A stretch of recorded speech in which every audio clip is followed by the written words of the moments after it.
Halo, assalamualaikum warahmatullahi wabarakatuh. Bertemu lagi bersama saya Adi di video ini masih membahas seputaran asam lambung, GERD dan juga anxiety disorder. Dimana saya ini merupakan dulu saya ini penderita asam lambung juga, penderita GERD juga dan juga anxiety disorder juga. Tapi sekarang alhamdulillah saya sudah sembuh dan saya hanya berbagi saja, sharing saja di video ini. Semoga nanti bermanfaat bagi teman-teman, berguna dan bisa membantu kesembuhan teman-teman itu sendiri.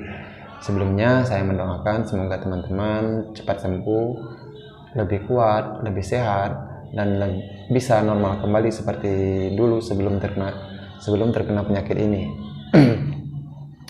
Di video ini teman-teman, saya hanya ngalur dulu saja dimana dulu awal saya menderita penyakit ini dan sampai saya sembuh. Saya terkena penyakit ini awal-awalnya itu di 2019 akhir, kalau nggak salah itu Desember atau November. Saya mulai terkena penyakit ini dan saya berobat ke dokter dan saya dinyatakan dispepsia.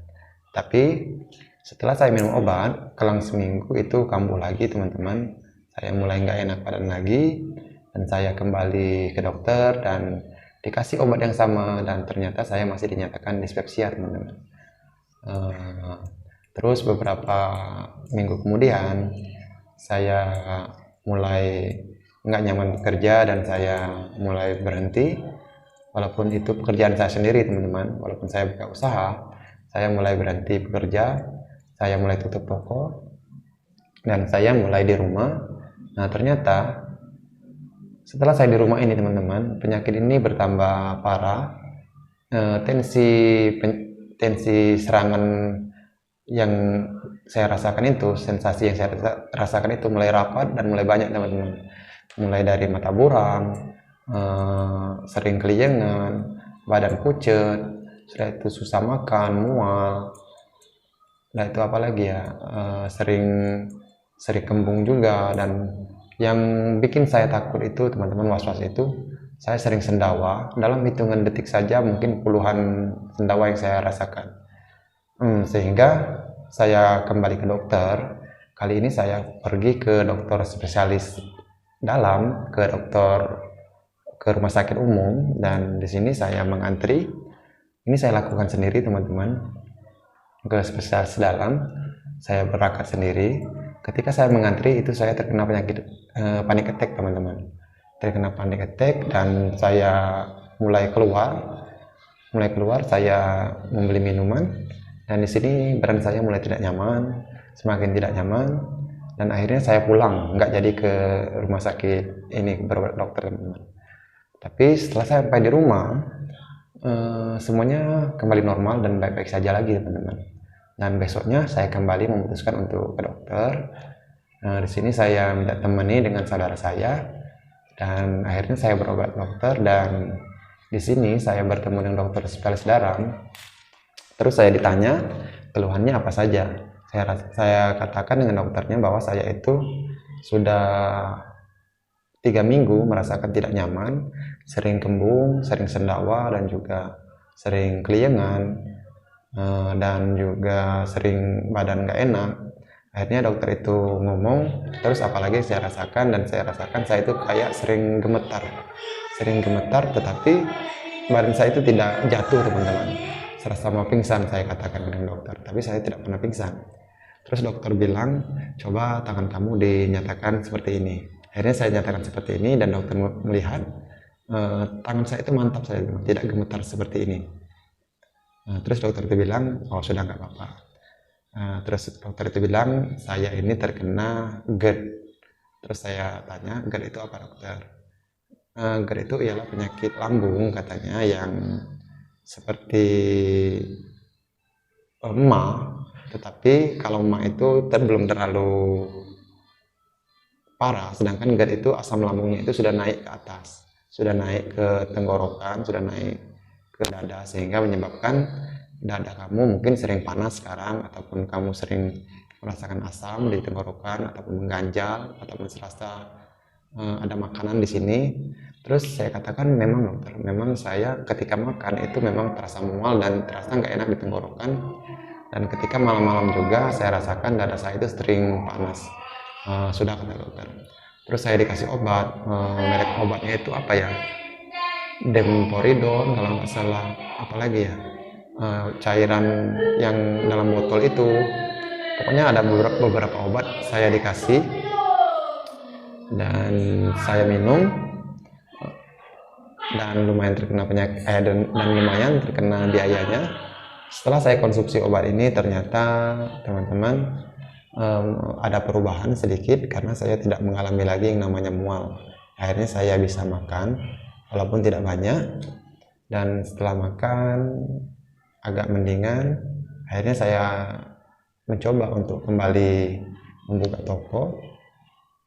Dan di sini teman-teman, saya masih tidak nyaman ketika membuka toko. Akhirnya saya buka setengah hari dan tutup, besok kembali buka setengah hari dan tutup. Akhirnya lama-kelamaan saya tutup kembali toko saya karena semua sensasi yang datang itu mulai banyak kembali teman-teman, mulai banyak kembali.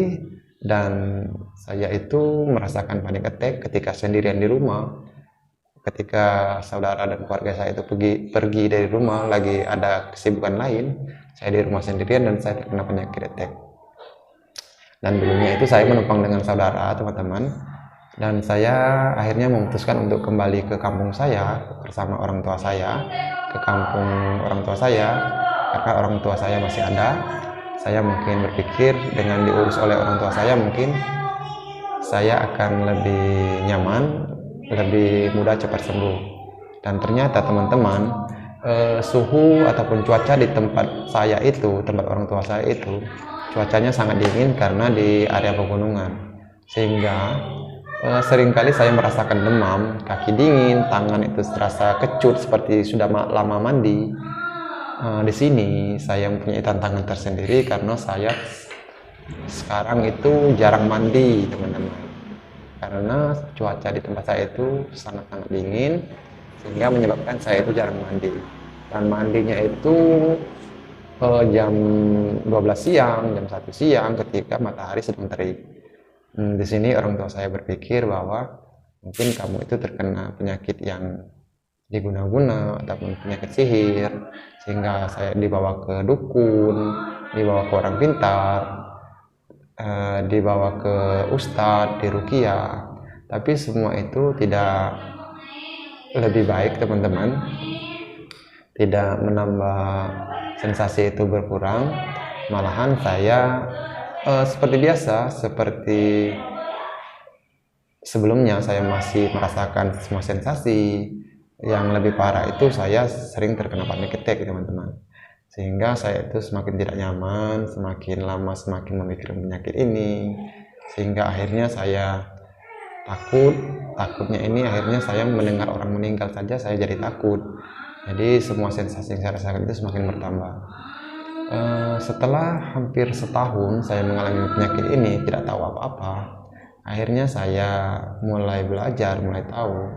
Karena apa? Karena ketika saya di rumah saya mulai nyaman, dan setelah saya pergi dari rumah saya tidak nyaman. Di sini saya pelajari, dan saya menemukan juga beberapa YouTube, dan bahwa semua penyakit yang kita rasakan ini itu banyak orang yang mengalami, dan saya itu tidak sendiri. Dan saya tahu bahwa ada metode yang harus kita lakukan untuk penyembuhan penyakit ini. Dulu saya terkena penyakit ini waktu masih bujangan, teman-teman, dan saya belum menikah.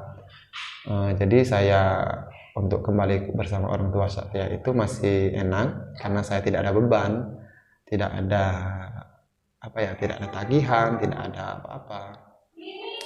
Dan setelah saya tahu bahwa penyakit ini mempunyai cara untuk sembuh, metodenya, akhirnya saya mulai terapkan. Yang pertama itu 3P. 3P itu pola hidup, pola pikir, dan juga pola makan. Di sini saya mulai menerapkan pola makan, pola hidup, dan pola pikir. Setelah saya pelajari semua sensasi yang kita rasakan ini, teman-teman, terbagi dua. Ada sensasi dari lambung dan juga ada sensasi dari kecemasan. Nah, sensasi dari lambung itu bisa kita atasi dengan cara antisipasi, minum obat, makan, dan sebagainya. Sedangkan sensasi dari kecemasan itu bisa kita abaikan, bisa kita cueki, sehingga kita akan merasa terbiasa dengan sensasi yang dirasakan yang diakibatkan oleh sensasi kecemasan. Dan akhirnya setelah beberapa bulan saya menjalani rutinitas ini, menerapkan pola makan, menerapkan pola pikir, akhirnya saya mulai berangsur pulih, berangsur sembuh, dan saya mulai berani berbaur dengan teman-teman di sekitar rumah, mulai berani kembali berjalan sendirian. Dulunya itu naik motor saja saya nggak berani, teman-teman, apalagi bepergian jauh. Di sekitar rumah saja saya tidak berani. Dan setelah menerapkan semua ini, saya akhirnya bisa sembuh, walaupun masih sering terkena sensasi, tapi semua sensasi yang saya rasakan itu sudah berangsur menghilang. Dan singkat cerita, setelah saya sembuh total, teman-teman, saya mulai kembali merantau ke tempat saudara saya dan melanjutkan pekerjaan saya, usaha saya dulu. Saya mulai kembali membuka toko, dan saya jalani setiap hari membuka toko, dan saya hilangkan semua yang menyangkut beban pikiran saya. Saya mulai nge-gym, saya mulai olahraga, saya mulai sering sepedaan. Tetapi semua yang berkenaan dengan beban, ataupun dulu beban keuangan ataupun apa, saya loskan saja, teman-teman. Saya tidak mengambil barang kalau berhutang, saya tidak menambah barang saya kalau harus berhutang. Akhirnya saya menjual apa yang saya modal sendiri. Nah, dengan ini pikiran saya lebih tenang, dan saya akhirnya bisa benar-benar pikiran saya itu benar-benar dan nyaman, relax. Akhirnya setelah setahun saya membuka toko kembali, saya mulai menemukan wanita yang mulai saya deketi, dan akhirnya sekarang menjadi istri saya. Dan akhirnya sekarang menjadi istri saya. Setelah itu kami menikah, dan sekarang saya alhamdulillah sudah punya anak 1. Dan saya sudah mulai ini rumah ngontrak, sudah mulai banyak pikiran, tapi alhamdulillah sensasi itu sudah tidak terlalu ada. Walaupun hanya ada, itu normal-normal saja bagi saya, karena semua orang memikirkan beban hidupnya. Tapi tidak seperti dulu ketika saya bujangan, ketika saya terkena penyakit asam lambung ini, sensasi yang biasa saja, tetapi pikirannya itu luar biasa. Nah, sekarang saya walaupun ekonominya agak lemah, semua kekurangan, rumah ngontrak, tapi semua ini saya jalani dengan bersyukur, saya jalani dengan apa adanya, dan tidak membebankan ini semua ke pikiran saya lillahi ta'ala, dan alhamdulillah saya bisa jalani ini semua. Alhamdulillah sekarang anak saya sudah berumur 5 bulan, saya sudah menjalani ini semua, dan saya bisa baik-baik saja. Dan semoga saja ini bisa menginspirasi teman-teman, bisa membantu teman-teman dalam penyembuhan asam lambung ini. Mungkin sekian dulu video dari saya, ataupun nanti di video berikutnya akan saya share metode yang saya lakukan dulu, cara yang saya lakukan dulu, ataupun apakah saya dulu minum obat atau tidak, nanti akan saya share dulu di video yang akan datang. Sekian dulu dari saya. Assalamualaikum warahmatullahi wabarakatuh.